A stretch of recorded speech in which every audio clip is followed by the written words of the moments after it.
André Marie Amperas, prancūzų fizikas ir chemikas, gimė Lione konservatų šeimoje 1775 metais ir mirė 1836 metais. Nuo pat vaikystės mėgo mokslą, daug skaitė.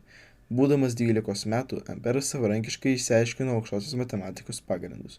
13 metų jau parodė pirmosius savo matematinius darbus Liono akademijoje. Per visą savo gyvenimą dėstė įvairiuose Prancūzijos universitetuose. 1822 metais Amperas išrado magnetinį efektą elektrinės sritys solenoido. Po 4 metų veikale elektrodinaminių reiškinių teorija, pagrįsta vien tik bandymais, 1826 metais Amperas pateikė kiekybinį dviejų srovės elementų sąveikos dėsnį. 1829 metais išrado komutatorių elektromagnetinį telegrafą. 1835 metais jis išspausdino darbą, kuriame įrodė šviesos ir šilumos spinduliavimo panašumą ir parodė, kad visas spinduliavimas sugeriant pasiveriečia į šilumą. Amperas sukūrė mokslo klasifikacijos sistemą, kurią norėjo išspausdinti dviejų tomų veikale. Amperas pirmasis panaudojo tokius žodžius kaip elektrostatika, elektrodinamika, elektromagnetas. Amperas išdėstė mintį, kad atsiras naujas mokslas apie bendrus valdymo procesų vienodumus. Jis pasiūlė pavadinti visą tai kibernetika, matematika, mechanika ir fizika skolingi Amperui svarbiais tyrinėjimais. Aleksandras Voltas, fizikas, chemikas ir fiziologas, vienas iš elektros doktrinų įkūrėjas, gimė Komos mieste Italijoje 1745 metais.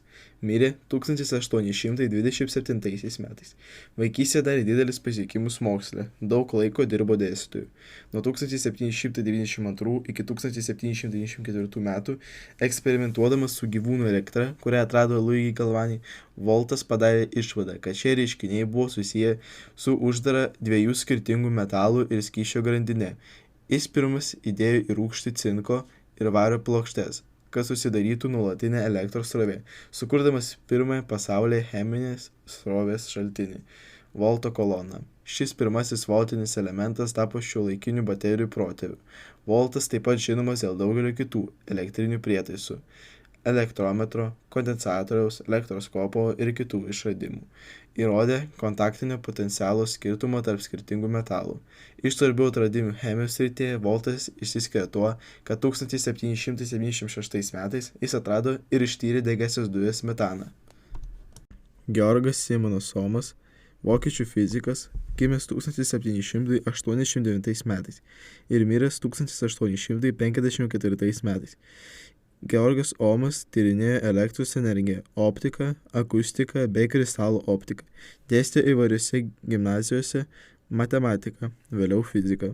Eksperimentų būdu 1826 metais atrado elektros grandinės dėsnį, nusakantį priklausomybę tarp įtampos, srovės ir laidininkų varžos. Omo dėsnis yra formulė, nusakanti ryšį tarp įtampos, elektros srovės ir varžos elektros grandinėje.